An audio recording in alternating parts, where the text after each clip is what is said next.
திமுகவை எந்த கோமாளி கூட்டத்தாலும் வெல்ல முடியாது என்றும் 7வது முறையாகவும் திமுக ஆட்சி அமைக்கும் என்றும் மதுரை பொதுக்குழுவில் முதலமைச்சர் மு க ஸ்டாலின் தெரிவித்துள்ளார். சித்திரை திருவிழா நடக்கிற நகர்ல திராவிட முன்னேற்ற கழகத்தோட முத்திரை திருவிழா இன்றைக்கு நம்முடைய பொதுக்குழு நடந்துகிட்டு இருக்கு. கழகத்தின் இதயமான பொதுக்குழுவை எந்த அரங்கத்துக்குள்ளேயும் நடத்த முடியாத அளவுக்கு மைதானத்தில் தான் நடத்த முடியும் என்கிற அளவுக்கு பறந்து இன்றைக்கு விரிஞ்சிருக்கு. 100 அடி உயரத்தினுடைய கொடி கம்பத்தில் கழகத்தினுடைய கொடி பறக்குது. நூற்றாண்டு விழாவை நோக்கி சென்று கொண்டிருக்கிறோம்னு இந்த 100 அடி கொடி நமக்கு உணர்த்தி கொண்டிருக்கு. மதுரையை சுற்றி கிட்டத்தட்ட 60 கிலோமீட்டர் சுற்றளவுக்கு கருப்பு சிவப்பு கொடி பறக்குது. அந்த காலத்தில் எந்த ஊருக்கு போனாலும் நம்ம கொடி பறக்குதான்னு என் கண்கள் தேடும்.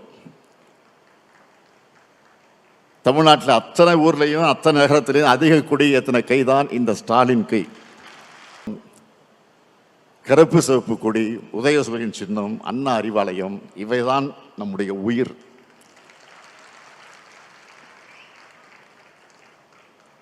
இந்த உயிர்களை கொண்டு உயிரினும் மேலான தமிழ்நாட்டை தமிழினத்தை இதுவரை காத்தது போல இனியும் காப்போம்னு உறுதி எடுக்கிற பொதுக்குழு தான் இந்த பொதுக்குழு. திராவிட முன்னேற்ற கழகம் வழக்கமான அரசியல் கட்சி அல்ல. வரலாற்றில் எத்தனையோ அரசியல் கட்சிகள் வரும் போகும். ஆனால் கொள்கைக்காக தோன்றி லட்சியத்துக்காக தியாகங்கள் செஞ்சு மக்களுடைய ஆதரவை பெற்ற அரசியல் இயக்கம். இந்தியாவிலே முதலாக ஒரு மாநில கட்சி ஆட்சியை பிடித்த வரலாற்றை பிடித்த இயக்கம் தான் நம்முடைய இயக்கம். எத்தனை சோதனைகள் நெருப்பாறுகள் வந்தாலும் அதில் எதிர்நீச்சல் போட்டு உயர்ந்து நிற்கும். அப்படி இந்த மண்ணில் சமத்துவம், சுயமரியாதை, சமூக நீதி ஆகியவற்றின் அடிப்படையில் எல்லோருக்கும் எல்லாம் கிடைக்கணும்னு உருவானங்கக்கூடியவங்க நாம. இனத்துக்காக உரிமை குரல் எழுப்புறவங்க நாம. கொள்கைக்காக வாழ்கிறவங்க நாம. கொள்கையை பிறப்ப கட்சியும் கொள்கையை வென்றெடுக்க ஆட்சியும் தேவைன்னு உழைக்கிறவங்க நாம. தடமாறாத கொள்கை கூட்டம் நாம.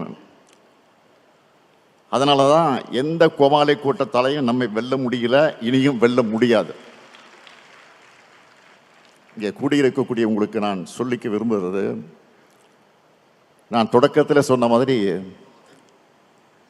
இது வழக்கமான பொதுக்குழு அல்ல. 7வது முறையா வாகை சூட வியூகம் வகுக்கிற பொதுக்குழு.